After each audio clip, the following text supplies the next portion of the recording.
दिनै जों मोननै बिषय लानानै डिसिनि मोनसे गोसोखां बिलाइ होदों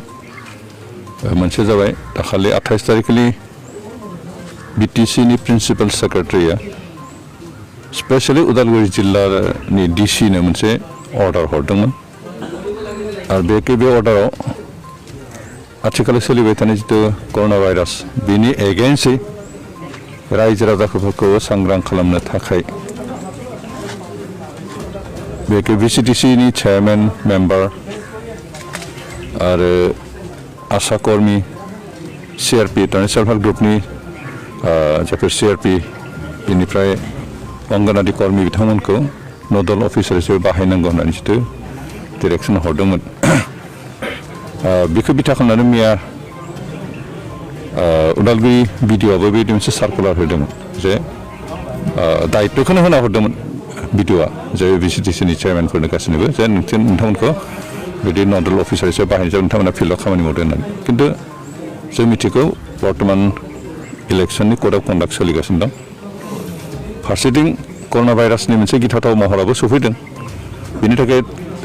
गामिफ्राव इमारजेन्सि खामानि मावनांगौ बेबो सैथो खिन्थु हेभिलि जों सोरबा पलिटिकेल पार्टिनि मानसिफोरखौ बे इलेक्सन कड अफ कन्डाक्ट सोलिबाय थानायाव खामानि मावनो चान्स होनो हाया जिहेतु बिसिटिसिनि चेयारमेनफ्रा गासैबो मेम्बार चेयारमेनफ्रा गासैबो बिपिएफनि मानसि बेनिफ्राय जिखिनि आशा कर्मी अंगनवाड़ी कर्मी बा सिआरपि थायो बिथांमोनाबो सब रुलिं पार्टिनि खोथा मथे सोलियो बिथांमोननि खोथा मथे खामानि मावो बेनिखाय बेयो प्रिन्सिपाल सेक्रेटारि अफिसनिफ्राय फैनाय जि अर्डार बे डाइरेक्टलि बायासनेस पलिटिकेल मटिभेटेड आरो डाउटफुल आरो बेनिखायनो जों बे अर्डारनि बिरुद्धे बेनिफ्राय मैया उदालगुरि बिडिअ'निफ्राय होनाय जितु सार्कुलार बेयो इलेक्सन कड अफ कन्डाक्टखौ भायलेट खालामनाय जादों बेनिखायनो नोंथाङा एक्सन लानांगौ होननानै जिहेतु रिटार्निं अफिसार इलेक्सननि नियन्त्रण खालामग्रा डिसिआ बेनिखायनो बिथांनि फारसे जों बेखौ गोसोखां बिलाइ हैदों आरो जों बेखौनो खावलायदों जे इलेक्सन खाथि नङामोनब्ला बिटिसि चेयारमेन मेम्बारफोरखौ दायित्व होनाय जा बुंनांगौ जेबो गैयामोन खिन्थु जोंहा इलेक्सन खाथि आरो बिथांमोनहा इलेक्सन गेलेग्रा पार्टि आरो बेनिखायनो बिथांमोनखौ बे खामानि बाहायनाया उचित जायाखै होननानै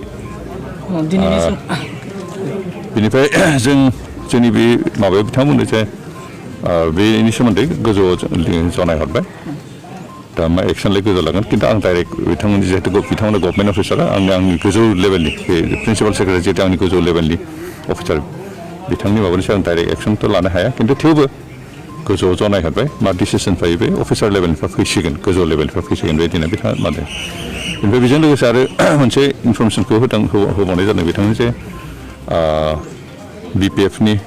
गोबां कर्मिफ्रा गामि गामि थांना बहाबा कम्बल राननाय बेनिफ्राय हाग्रामानिफ्राय माइरं होगोन होननानै गामि एरियाफ्राव हाबनानै बा टाउन कमिटि आन्दारावबो किसुमान एरिया थांनानै रेसन कार्डनि नाम्बार साम्बार कालेक्सन खालामनाय बायदि खामानि मावगासिनो बेखौ नोंथाङा एक्सन लानांगौ होनना बुंदों आरो बिथांमोननो जे इनफरमेसन उइथ प्रुफ नोंथांमोना इनफरमेसन आं लोगो लोगो एक्सन लागोन होनना बुंदों इतिमध्य मोननैसो केस बिथाङा बुंबायबो बे कलिंद्वार आरो भेरगाव समस्तियाव जानाय बे घटनाफोरखौ ओमफ्राय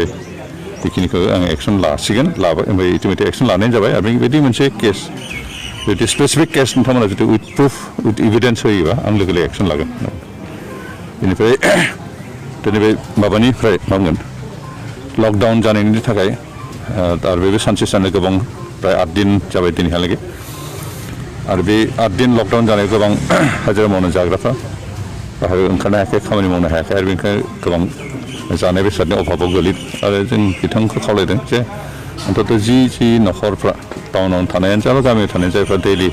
हाजिरा मावनो जाग्रा बिथांमोनहा जिहेतु जानाय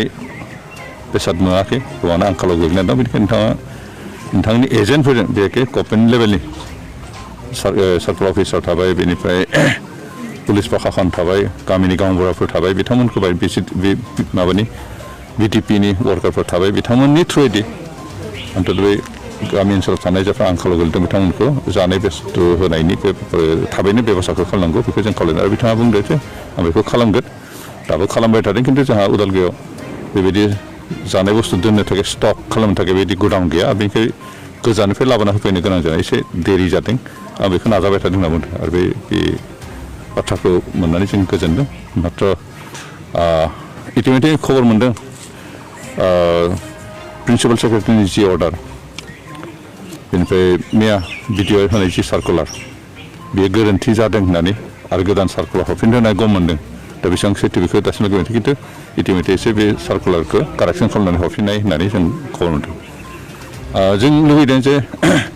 जि इलेक्सन जागोन बेयो फ्रि एन्ड फेयार आनबायास्ड इम्पार्सियेलिटि लानानै मोनसे निउट्रेलिटिनि गेजेराव पिसफुल मोनसे इलेक्सन जाथों जों बेखौ लुगैयो आरो बेनिखायनो सोरबा पलिटिकेल पार्टिनि नारसिननायाव सोरबा रुलिं पार्टिनि थोननायाव